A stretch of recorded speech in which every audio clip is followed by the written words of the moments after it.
Hey guys, welcome back to the Lovin Dubai Show podcast. If you like the show, please hit that subscribe button. Oh my days, Dubai real estate continues to go from strength to strength. We talked about the latest record, which is 4.1 billion dirham transactions in one day. And every single struggle it is to be a third generation kid, from your accent to your where are you from, that harrowing question that haunts third culture kids day and night. And also just like at the end of the day, how hard it is to find a place to call home with someone with the same values of you. Yeah, the whole thing. We also talked about His Highness Sheikh Hamdan granting wishes and Emirates is hiring. So do take a listen. Thank you.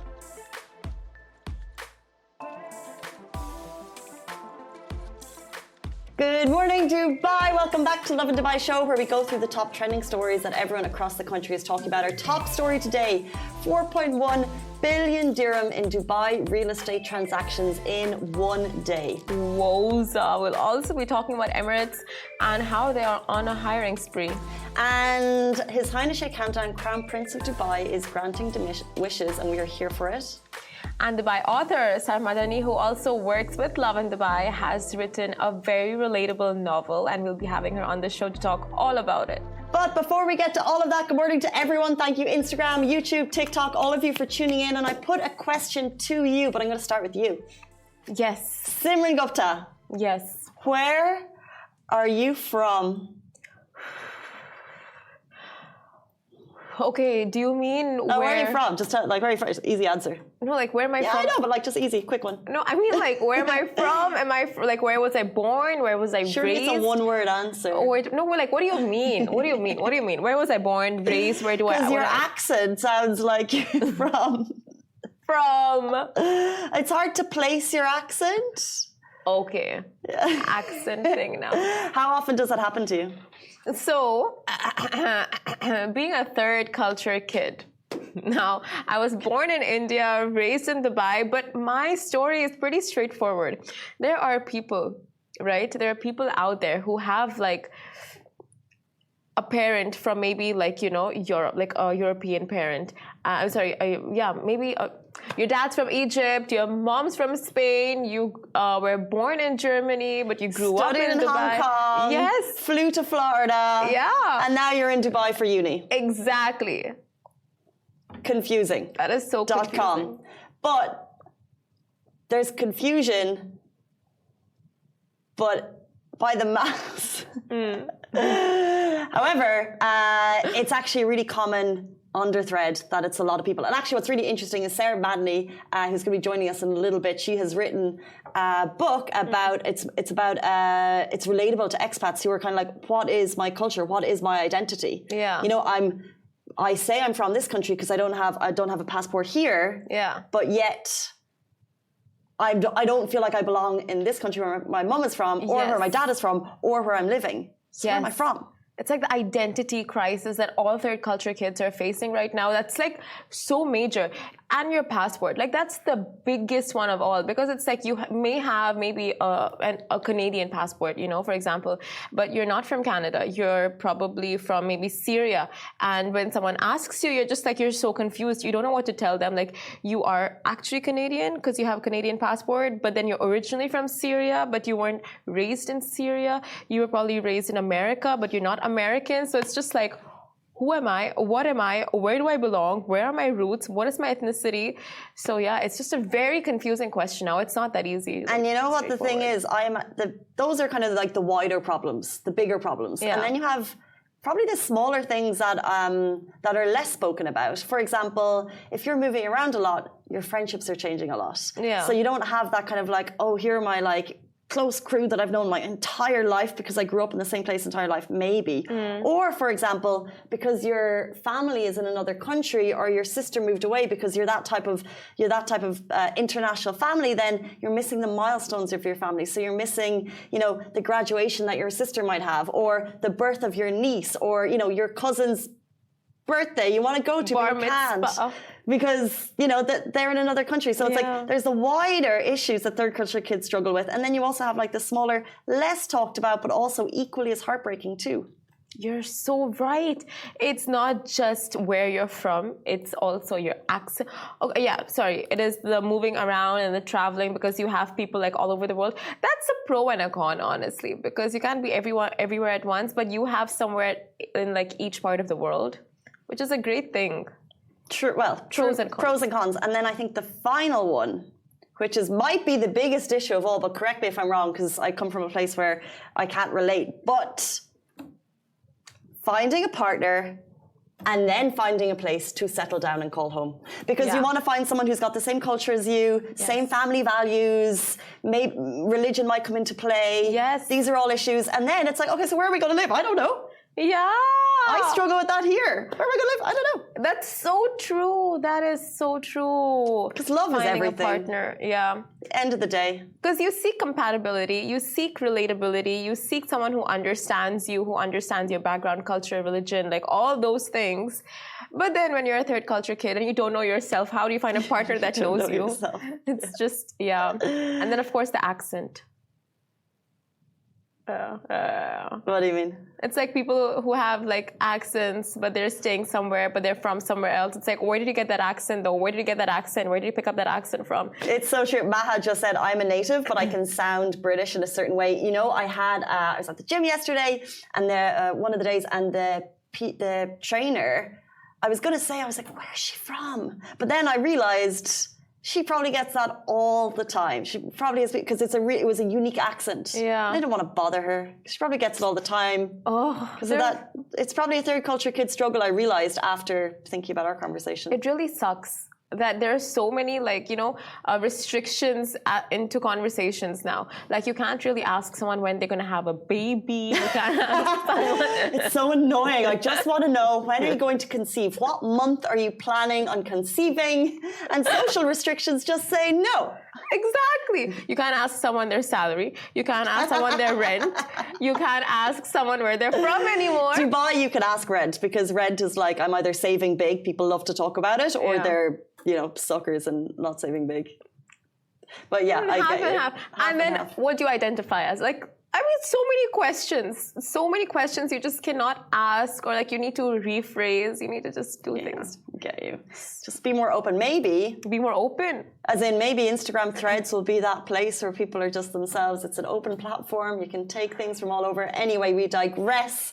It is Wednesday morning. We're so excited to bring you the top news stories of Dubai as always. If you missed the show and you want to listen later, we also go live in podcast format. Our top story today, Dubai real estate sees 4.1 billion transactions in one day. That's $1 billion, people. The Dubai real estate market recorded 458 sales. These are transactions worth $2 billion, in addition to 98 mortgage deals of $1.29 billion and 65 deals amounting to over $651 million on Tuesday alone. And this is according to data released by Dubai's Land Department.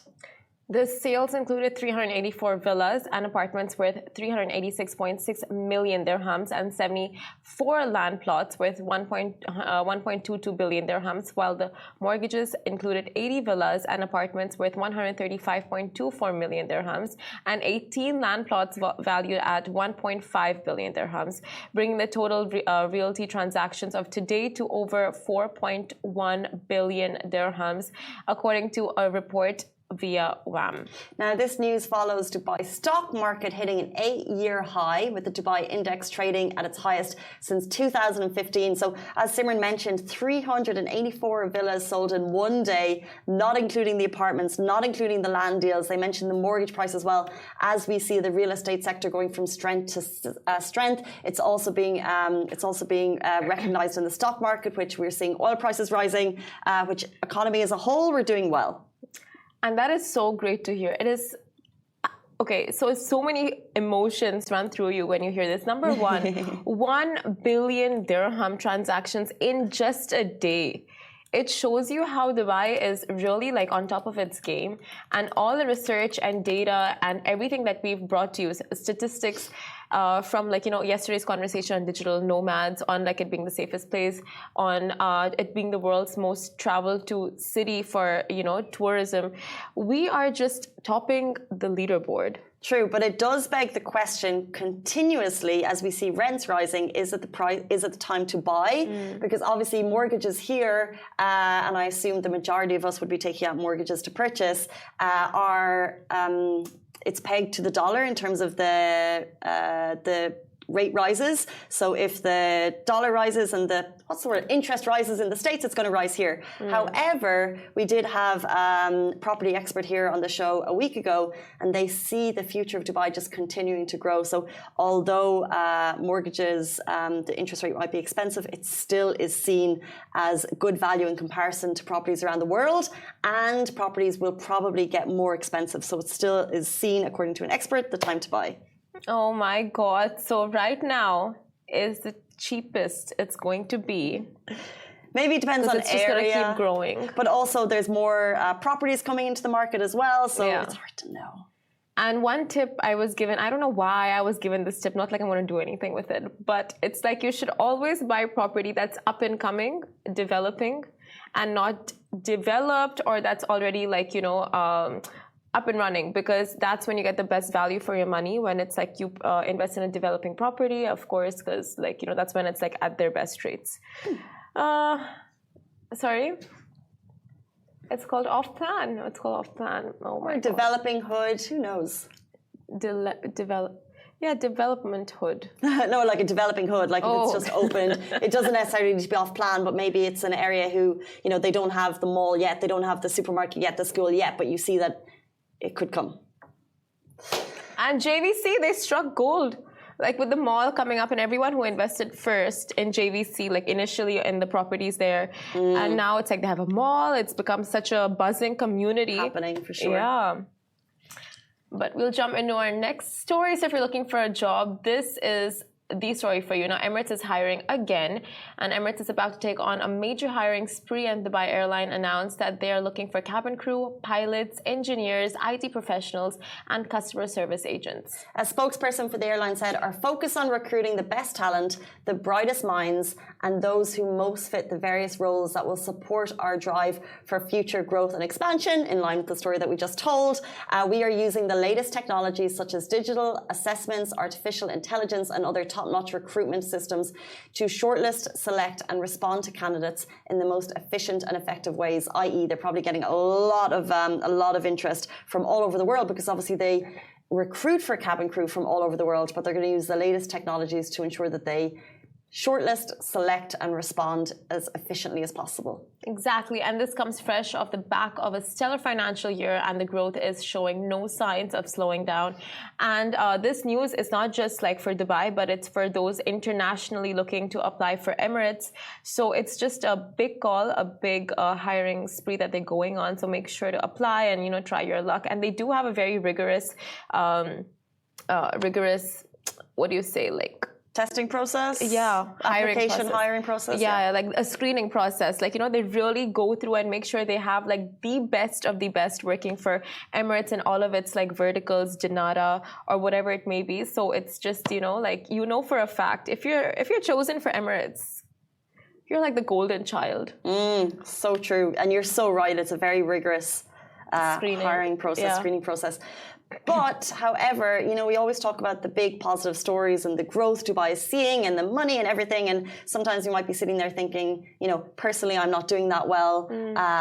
Maybe you've left your job for whatever reason. But, there are job opportunities, as we've just said with Emirates. They have a massive recruitment drive at the moment as they go from strength to strength. So maybe this is your call to get in touch with them, try your luck, and you could be that golden child. Exactly. And with all the recent news of all of the benefits that come with Emirates, it's just like, if there's airlines you want to be at, you want to be at Emirates. So if you're a pilot, if you know how to ride the planes, steer the wheels. Yeah, if you just have that in your arsenal, you might be working IT now, but if you've done your pilot course, that's on your CV.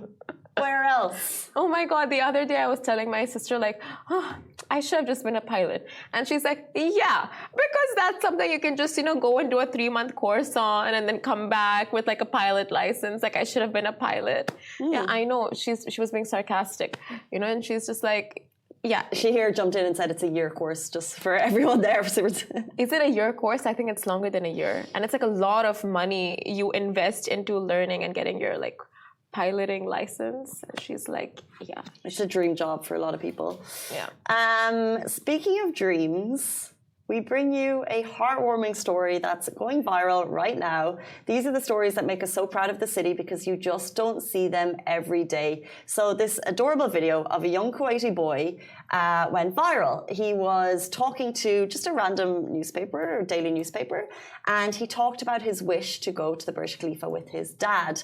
The video went viral, and guess who stepped in to make it happen? Of course, it was Dubai's Crown Prince after he saw the clip that said, "I'd like to visit Burj Khalifa in Dubai." My God. And His Highness Sheikh Hamdan bin Mohammed bin Rashid Al Maktoum, Crown Prince of Dubai, announced on social platforms, whoever knows the child brother tells him that I invite him and his family to visit Dubai to see Burj Khalifa and the beautiful destinations of Dubai. And he made it happen. How amazing. Emirates Post has also shared the video. Where does this happen? You know what's gonna happen right now. This story is going viral. We're about to see loads of videos all around the world of adorable kids in cute setups like their parents will dress. I would do it. Dress your kid up In a Burj Khalifa costume. in a Burj Khalifa costume, and they're gonna sit there. And they're gonna be like, "Say it, look cuter," and the kids are gonna have to say it 100 times, but it could get you that trip to Dubai. Oh my God. Oh my. You know it's gonna. Simran's gonna be like, "I want to fly on Emirates." Dress up as the plane. Dress up as crew.